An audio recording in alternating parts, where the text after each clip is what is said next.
चलो शुरू करते हैं एक्सरसाइज 8.1 का क्वेश्चन नंबर 11। इसमें काफ़ी सारी बातें दी हुई हैं और काफ़ी सारी बातें हमें लानी भी है। क्या क्या दिया हुआ है पहले क्वेश्चन को समझ लेते हैं, उसकी लैंग्वेज को ध्यान दे लेते हैं कि क्या क्या चीज़ें हमें लानी है।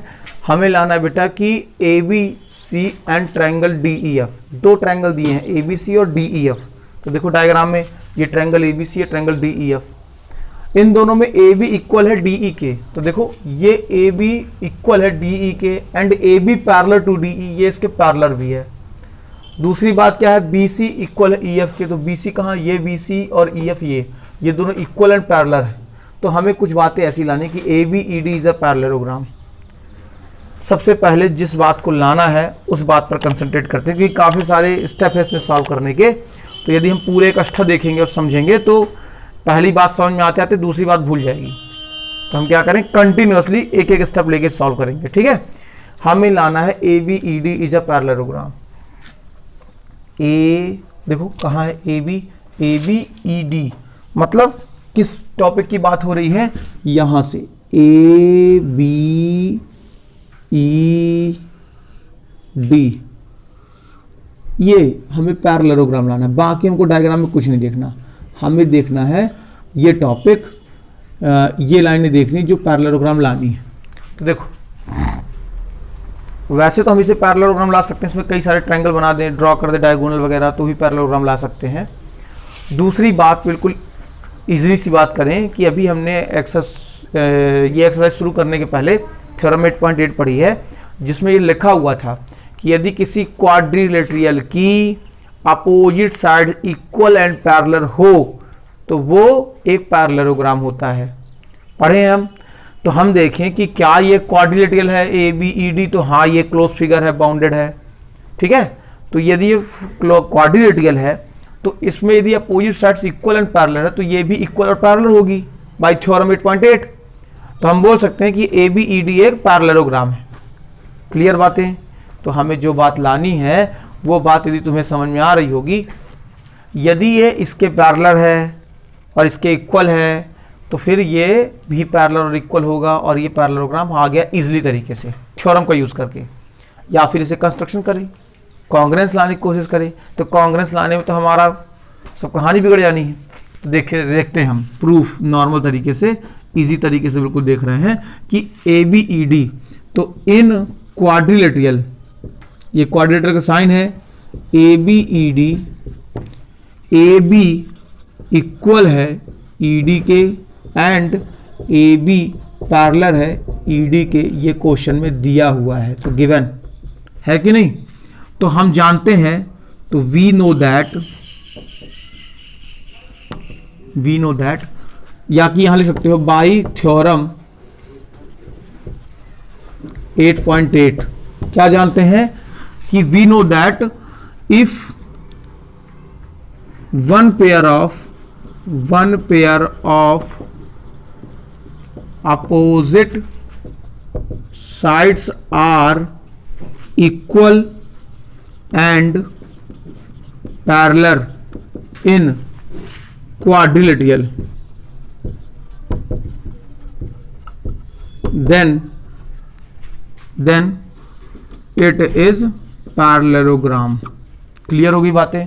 हम जानते हैं कि क्वाड्रिलेटरल में यदि अपोजिट साइड्स इक्वल और पैरेलल है कोई एक पेयर, तो वो पैरेललोग्राम बन जाता है, ठीक है। तो मतलब so that A B E D is a parallelogram. पहला प्रूफ हो गया, लो पहली बात हमारी आ गई, ये प्रूफ।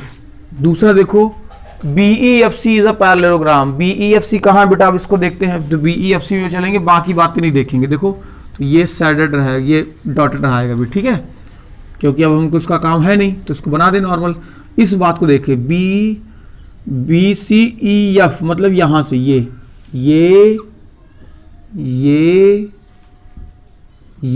और ये बी सी ई एफ।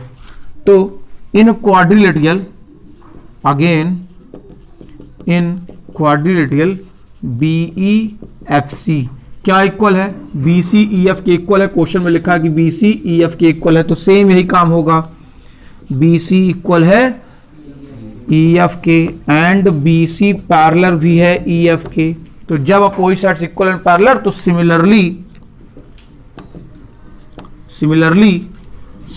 यही सेम पूरी कहानी हम लिख सकते हैं। यदि चाहें कि हम लिखें इसको तो ये फिर से उतार दे, कॉपी कर दे कि we know that by theorem ये one pair of opposite sides of a quadrilateral is equal to parallel and equal, then quadrilateral is parallelogram लिख देंगे। तो इससे ये भी आ गया कि तो similarly B C B E F C is also parallelogram. मैं इसे पूरा नहीं कर रहा हूं, तुम्हें समझ में आ गया है। ना आया हो तो पूरा कर दें, तो पूरा आने के लिए हमको यही फिर से कॉपी करना पड़ेगा। तो तुमको समझ में आ गई बातें कि यदि किसी पैरेललोग्राम की अपोजिट साइड इक्वल और पैरेलल है, तो यहाँ देख लो ये पैरेललोग्राम है, तो ये सॉरी ये क्वाड्रिलेटरल है, तो ये इसकी साइड इसके इक्वल भी है और पैरेलल भी है। तो यदि अपोजिट साइड इक्वल और पैरेलल है तो ये फिर क्या हो गया, पैरेललोग्राम हो गया। क्लियर। आगे चलें तीसरी बात पर, एडी पैरेलल सी एफ लाना है। एडी पैरेलल सी एफ कैसे ला पाएंगे हम, एडी को सी एफ के मतलब इसको इसके पैरेलल लाना है। तो हम समझें कि ये पूरा पैरेललोग्राम था, तो इसमें ये इसके इक्वल, ये इसके इक्वल और पैरेलल, और इस वाले में ये इसके इक्वल पैरेलल। तो ये लाइन कॉमन है दोनों में। इक्वेशन 1 इसको इक्वेशन 1 2 डाल सकते हैं, इक्वेशन 1 इक्वेशन 2। तो हम इसे लिखेंगे क्या, देखो इसे हम लिखेंगे कि ध्यान से मेरी बात समझेंगे। पहले हमने ये ला दिया है कि ए बी ई डी एक पैरेललोग्राम है। तो A B E D parallelogram से क्या हमें नॉलेज मिलता है कि ये इसके इक्वल और पैरेलल होगी, ये इसके इक्वल पैरेलल होगी। क्लियर बातें। फिर दोबारा हमने ला दिया दूसरे इक्वेशन में कि B C E F B एक पैरेललोग्राम है। इस बात से क्या जानकारी मिली कि ये भी इसके इक्वल पैरेलल, ये भी इसके इक्वल पैरेलल। तो देख रहे हैं हम कि ये लाइन जो बी ई है वो पहले वाले पैरेललोग्राम की भी साइड है और दूसरे वाले पैरेललोग्राम की भी साइड है। तो जब ये लाइन इसके पैरेलल है और ये लाइन इसके पैरेलल है, तो पैरेलल लाइनों के पैरेलल लाइन पैरेलल होती हैं, तो ये भी इसके पैरेलल होगा, और ये इसके इक्वल है, ये इसके इक्वल है, तो ये भी इसके इक्वल होगा। तो ये दोनों बातें प्रूफ हो गई कि ये भी इक्वल एंड पैरेलल है। क्लियर।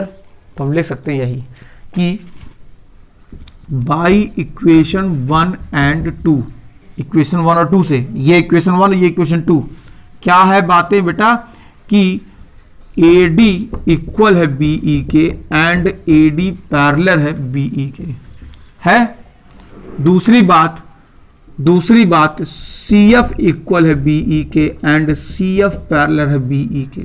तो जब ये BE दोनों तरफ इक्वल है तो ये भी इक्वल होगा, BE पैरेलल दिया है तो ये भी पैरेलल होगा। देन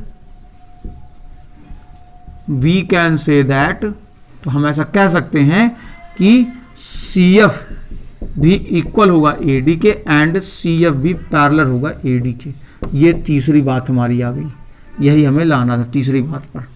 ये क्लियर।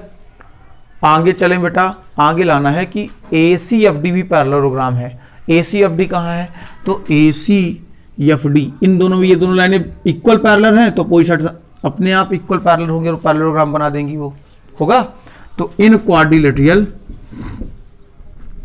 साइन यूज कर लेते हैं। इन क्वाड्रिलेटरल ACFD, CF इक्वल है AD के एंड CF पैरेलल है AD के by equation 4 third, by equation 3 है। तो फिर से वही बात, तो by theorem 8.8 we can say that quadrilateral ACFD is a parallelogram। लिख सकते हैं ऐसा। तो चार बातें आ गई, चारों चीज़ें हमारी प्रूफ हो गई।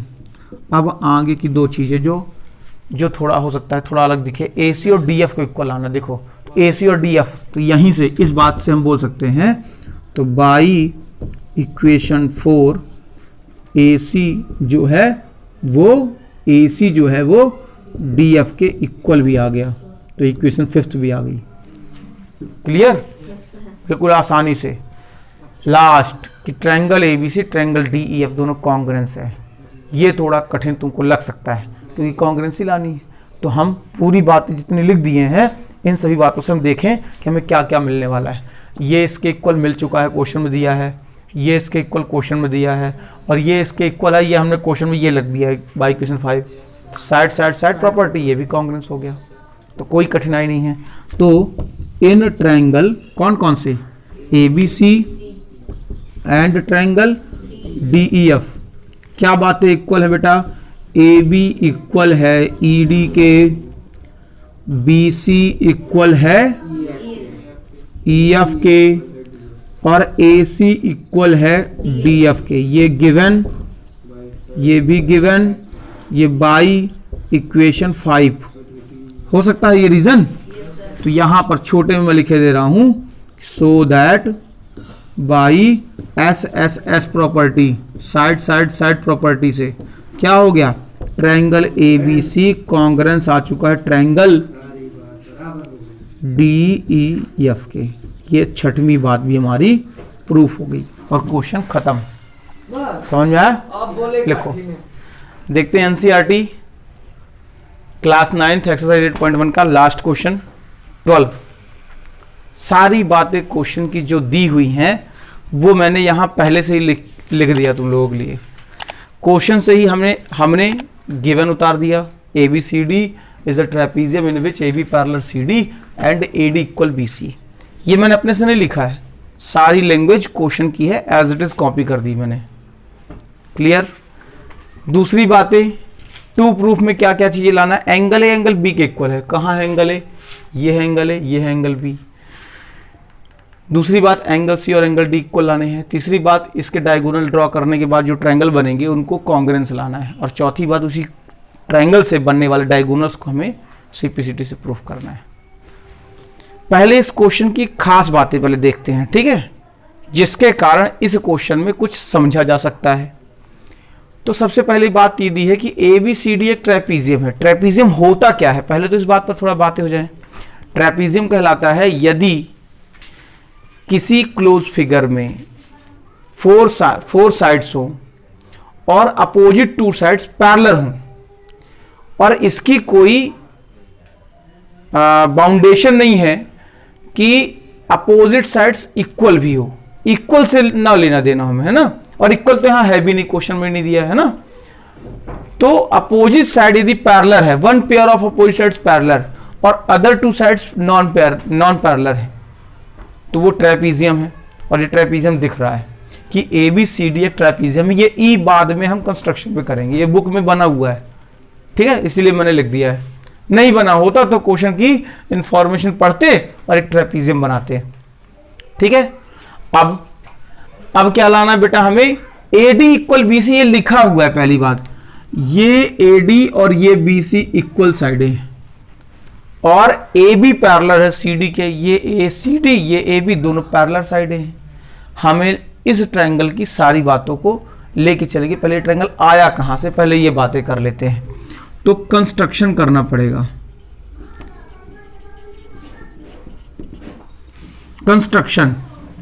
कंस्ट्रक्शन में क्या कर दें, कंस्ट्रक्शन में हम कर देते हैं बेटा कि AB को प्रोड्यूस किए E तक और CE को ज्वाइन किए, और किस प्रकार ज्वाइन किए कि ये CE पैरेलल हो जाए AD के। क्लियर बातें? तो पहले कंस्ट्रक्शन लिख देते हैं कि AB एक्सटेंड या प्रोड्यूस, कुछ भी लिख सकते हो, extend to E and CE join C to E such that CE parallel to AD, ठीक है, and CD equal to AD equal to CE। हमने CE के इक्वल और पैरेलल से ज्वाइन कर लिया और AB को एक्सटेंड कर दिया E तक।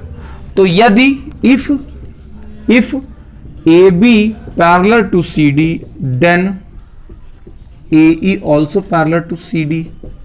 यदि AB पैरेलल था CD के, क्वेश्चन में लिखा हुआ है, तो A से E यानी AE भी पैरेलल होगा CD के।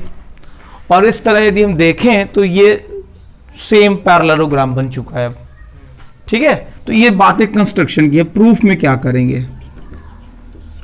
काफी इजी लैंग्वेज में देखेंगे हम, प्रूफ आसानी समझ में आ जाएगा। ठीक है, हमने पढ़ रखा है कि यदि ये साइड इसके पैरेलल और इक्वल है, यदि ये साइड CE AB AD के पैरेलल और इक्वल है, तो फिर ये भी इसके पैरेलल और इक्वल होगी। पहली बात तो ये पैरेललोग्राम है, और यदि पैरेललोग्राम है तो ये अपोजिट साइड इसके इक्वल होगी, मतलब ये CE इक्वल होगा AD के। और वो कंस्ट्रक्शन से भी लिखा हुआ हमने, CD पैरेलल है यदि AE के तो वो इक्वल भी है।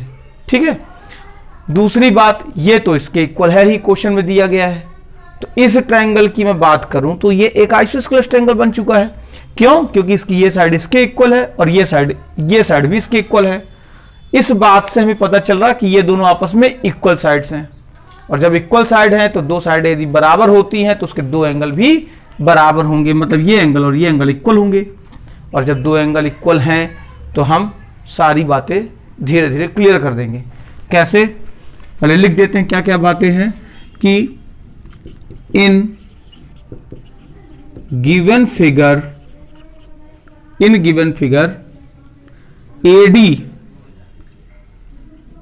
AD पैरेलल टू EC, यदि दिए गए फिगर में AD जो है पैरेलल है AC के, CE के, यदि AD पैरेलल है CE के और इक्वल है CE के, AD parallel to EC and AD equal CE,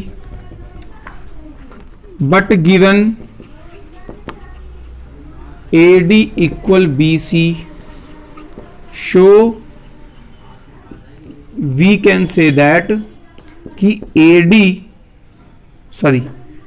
BC equal CE, दोनों इक्वल हैं। तो ट्रायंगल ABC नहीं, क्या नाम है ट्रायंगल का, BCE is an isosceles triangle, ये आइसोस्केलस ट्रायंगल है। Then angle B angle E के इक्वल होगा। इस B का पूरा नाम लिख सकते हो कि एंगल CBE इक्वल होगा एंगल CEB के, मतलब वो दोनों ट्रायंगल एंगल इक्वल हैं। यदि हम इसको समझने के लिए लिख दें कि इस एंगल को हम 1 बोल दें, इस एंगल को 2 बोल दें, समझने के लिए, कोई जरूरी नहीं है कैसा लिखे, समझने के लिए, तो हम देखेंगे कि, और इसके सभी एंगलों के नंबरिंग कर दे 1 2 और यहाँ 3, इसको लिख सकते हैं 4 5 6 7, सभी एंगलों के नाम नंबर दे दिए ताकि तुम्हें आसानी से समझाया जा सके। ठीक है, तो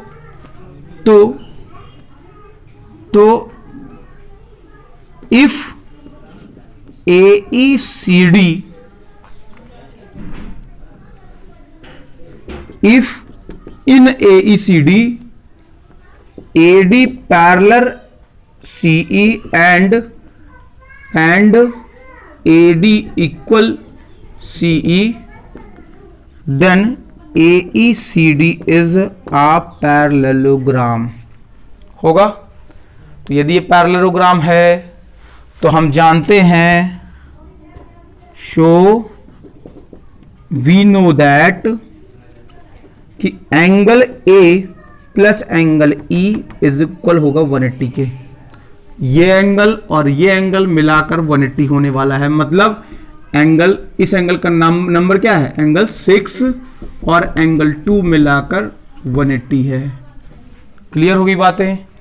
और ABE एक लीनियर पेयर है, and here ABE is a linear pair. और यदि ये लीनियर पेयर है तो इसके कौन से एंगल हैं, एंगल ABC और एंगल CBE दोनों मिलाकर 180 बनने वाले हैं, मतलब एंगल 7 और 1 मिलाकर 180 होने वाले हैं। क्लियर बातें सभी को। लेकिन हमने यहां पर क्या लिखा है, हमने ये लिखा है कि ये दोनों एंगल इक्वल है। कौन कौन से एंगल, इस बात का मतलब है कि एंगल 1 और एंगल 2 इक्वल है। इस बात का ही मतलब है कि एंगल 1 और एंगल 2 दोनों इक्वल एंगल हैं। तो यहां पर हम इन दोनों इक्वेशन से ले लें यदि, तो बाय इक्वेशन 1 एंड 2 1 एंड 2 क्या होगा, 180 तो 180 के इक्वल है, RHS RHS की इक्वल है, तो LHS अपने आप इक्वल होगा, मतलब angle 6 plus angle 2 angle 7 plus angle 1 के इक्वल होगा। लेकिन यहां हम देखें एंगल 2 और एंगल 1 दोनों इक्वल हैं, तो हम लिख सकते हैं कि angle 6 plus angle 1 is equal to angle 7 plus angle 1 के इक्वल होगा, क्योंकि एंगल 1 और 2 दोनों इक्वल हैं। ये इसका रीजन है, तो ये इससे कैंसिल हो गया। एंगल 6 और एंगल 7 दोनों इक्वल होंगे, इस बात को हमने प्रूफ कर दिया। और तो एंगल 6 और 7 कौन से हैं, एंगल ए और एंगल बी, ये दोनों पहली बात प्रूफ हो गई। क्या सभी को समझ में आया? पहली बात हमने ला दी। इसी तरह दूसरी बात ला देंगे, कहां से, तो यदि if A B C D is a trapezium, यदि ये ABCD ट्रेपीजियम है और ये इसके पैरेलल साइड है, तो ये ट्रांसवर्सल ऑन सेम साइड या को इंटीरियर एंगल बोल सकते हैं, दोनों बातें एक ही हैं। तो ये ट्रांसवर्सल ऑन सेम साइड की प्रॉपर्टी से या को इंटीरियर की प्रॉपर्टी से 180 होगा, सेम ये भी को इंटीरियर एंगल की प्रॉपर्टी से 180 होगा। तो यदि ये ट्रेपीजियम है तो angle D plus angle A मिलाकर 180 होगा, क्योंकि ये को इंटीरियर एंगल है, इंटीरियर एंगल है, या इसी को लिख सकते हैं transversal on same side angle. ठीक है। दूसरी बात, एंगल C और एंगल B भी मिलाकर 180 ही होने वाला है, ये भी को इंटीरियर एंगल है, इन दोनों में भी 180 है, तो हम बराबर इक्वल लिख सकते हैं। तो angle D plus angle A equal है angle C plus angle B के, लेकिन A और B दोनों आपस में इक्वल हैं, तो हम यहां किसी को भी चेंज कर सकते हैं। तो angle D plus angle B equal है angle C plus angle B के, तो ये इससे कट गया, क्या बचा, एंगल D और एंगल C दोनों इक्वल हैं। ये दूसरी बात हमारी प्रूफ हो गई, जो हमें लानी थी। पहले दूसरी बातें, दोनों बातें हमने प्रूफ कर दी। आगे की दो बातों के लिए इसको मिटाना पड़ेगा, इतना लिख लो, फिर इसके आगे चलते हैं। समझ में आया सभी को? थर्ड में हमें क्या लाना है बेटा, ABC ट्रायंगल कॉन्ग्रेंस है BAD के। तो थर्ड के लिए काम करेंगे, तो सबसे पहली बात तो ABC ट्रायंगल और BAD ट्रायंगल होने चाहिए। तो ड्रॉ करो, ABC कहाँ है बेटा, ABC मतलब ये ट्रायंगल। अब इनके नंबरिंग को हटा देते हैं, तुम्हें समझ में आ गया होगा, इनकी भी वैसे जरूरत नहीं है। ठीक है, देखो ABC ट्रायंगल, तो ABC पहले ड्रॉ कर लो, ABC ये ट्रायंगल, और BAD मतलब ये ट्रायंगल। इन दोनों ट्रायंगल्स पे हमें काम करना है। अब ये दोनों ट्रायंगल कैसे कॉन्ग्रेंस हैं, तो बहुत सरल है, बहुत ज़्यादा इजी। देखो ये इसके इक्वल है, कहाँ से, क्वेश्चन में दिया है।